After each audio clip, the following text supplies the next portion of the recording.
दिल्ली में सिविल सेवा दिवस पर प्रधानमंत्री नरेंद्र मोदी ने लोक सेवकों को किया संबोधित। कहा, हमारी पॉलिसी पुराने ढर्रे पर नहीं चल सकती। विकसित भारत के लिए हमें हर क्षण काम करना होगा।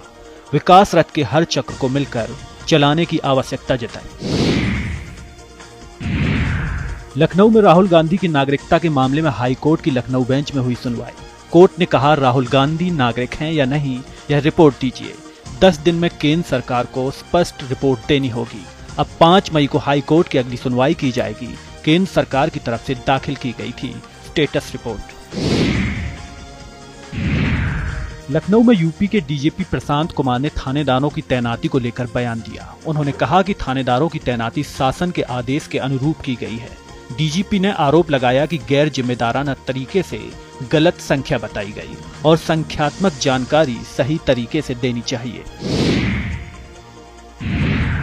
आगरा में सांसद रामजी लाल सुमन एक बार फिर चर्चा में है। दलित बच्ची के साथ रेप की घटना पर दिए गए उनके बयान ने विवाद खड़ा कर दिया।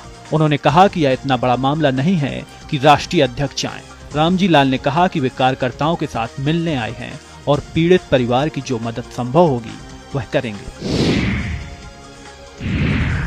लखनऊ में आगरा एक्सप्रेस वे पर एफएसडीए की टीम ने करीब 4000 किलो पनीर पकड़ा। पनीर 3 गाड़ियों में भरकर ले जाई जा रही थी। एफएसडीए ने पनीर को जब्त कर जांच के लिए भेज दिया। पकड़ी गई पनीर की कीमत 10,50,000 रुपए बताई जा रही है और यह पनीर मथुरा और हरियाणा से लाई जा रही थी। लखनऊ में डिप्टी सीएम केशव प्रसाद मौर्य ने किया पोस्ट। कहा, सपा बसपा और कांग्रेस साथ लड़ें या अलग, लेकिन कमल पहले खिला था और फिर से खिलेगा। भाजपा तीसरी बार प्रचंड बहुमत के साथ सरकार बनाएगी। गाजियाबाद में एनडीआरएफ 8वीं बटालियन ने कंपटीशन का आयोजन किया। इसमें 8 राज्यों की एसडीआरएफ टीमों ने भाग लिया। एनडीआरएफ के डीजी पीयूष आनंद ने प्रतियोगिता की शुरुआत की और कहा कि इसका मकसद टेक्नोलॉजी का आदान प्रदान है। इस प्रतियोगिता में हिमाचल प्रदेश, आंध्र प्रदेश समेत 4 अन्य राज्य शामिल हैं। लखनऊ में यूपी सरकार के मंत्री अनिल राजभर ने राहुल गांधी पर साधा निशाना। कहा कि राहुल गांधी विदेश में भारत की तौहीन करते हैं।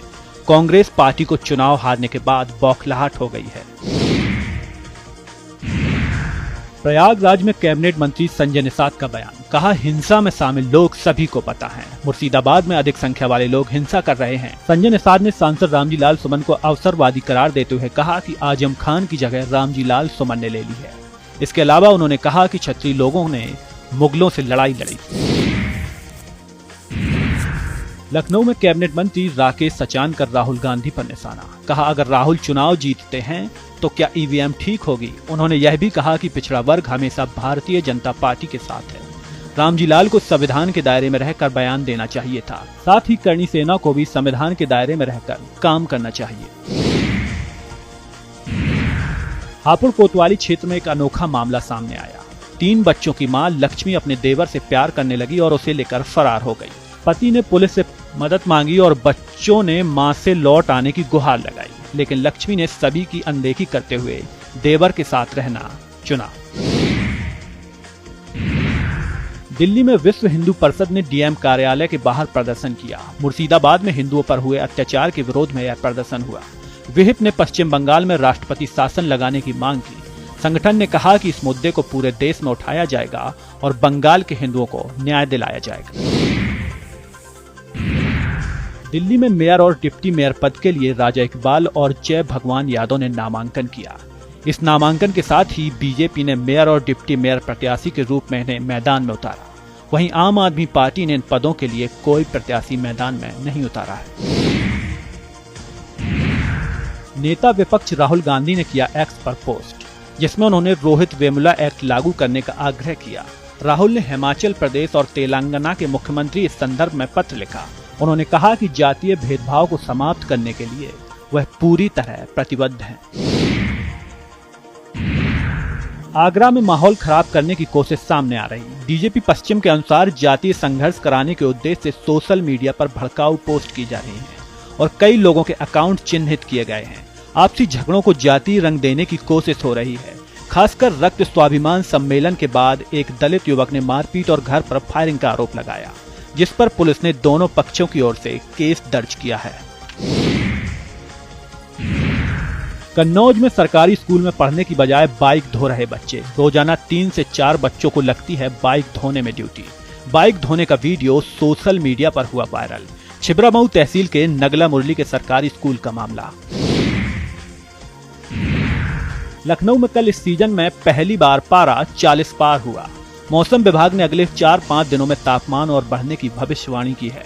लखनऊ, हमीरपुर, प्रयागराज और आगरा में पारा 40 डिग्री पार कर चुका है, जबकि बांदा और उरई में अधिकतम पारा 40 डिग्री सेल्सियस तक पहुंच गया। सोमवार को दोपहर 2 बजे पारा 41 डिग्री पहुंच गया। फिरोजाबाद में थाना फरिया में तैनात दरोगा प्रेम शंकर का वीडियो वायरल। एक हिस्ट्री सीटर को बगल में बैठाकर दरोगा पीड़ित के साथ पंचायत करते हुए नजर आए। इस दौरान हिस्ट्री सीटर संदीप दरोगा के सामने ही पीड़ित को धमकाते हुए दिखे और जूते से मारने का फरमान देते रहे। संदीप पर कई गंभीर मामले दर्ज हैं और वह पहले जिला बदर भी रह चुका है। वाराणसी में लोको पायलट ने पत्नी और साले पर एफआईआर दर्ज कराई। पीड़ित ने पत्नी साले पर मेरठ जैसी हत्या की प्लानिंग का आरोप लगाया। लोको पायलट सुमित ने पत्नी के फोन की रिकॉर्डिंग सुनी थी। लोको पायलट ने पुलिस को ऑडियो क्लिप दी। सुमित ने बताया, नौकरी पाने के लिए पत्नी करा सकती है हत्या। वाराणसी के सिगरा पुलिस में एफआईआर दर्ज। सोनभद्र में निरीक्षण के दौरान सीएचसी पहुंचे मंत्री संजीव गोंड।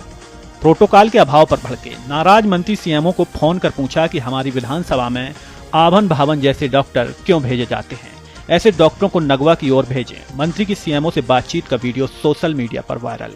इस मौके पर उन्होंने डिबुलगंज अस्पताल के अधीक्षक डॉक्टर रवि को भी फटकार लगाई। लखनऊ में असिस्टेंट प्रोफेसर परीक्षा में अभ्यर्थियों से ठगी के मामले में एसटीएफ ने बड़ी कार्रवाई की। ठगी करने वाले आरोपी विपिन यादव को मल्हौर रोड चिन्हट से किया गया गिरफ्तार। उसके पास 1 लाख रुपए नगद, फर्जी आधार कार्ड और मोबाइल बरामद हुए। 16 और 17 अप्रैल को असिस्टेंट प्रोफेसर पद के लिए परीक्षा आयोजित की गई थी। मुंबई में बीसीसीआई ने सालाना कॉन्ट्रैक्ट का किया ऐलान। A+ कैटेगरी में रोहित शर्मा, विराट कोहली, रविंद्र जडेजा और जसप्रीत बुमराह को मिली जगह। A कैटेगरी में मोहम्मद सिराज, मोहम्मद शमी और केएल राहुल शामिल। पांड्या, ऋषभ पंत और शुभमन गिल भी A कैटेगरी में।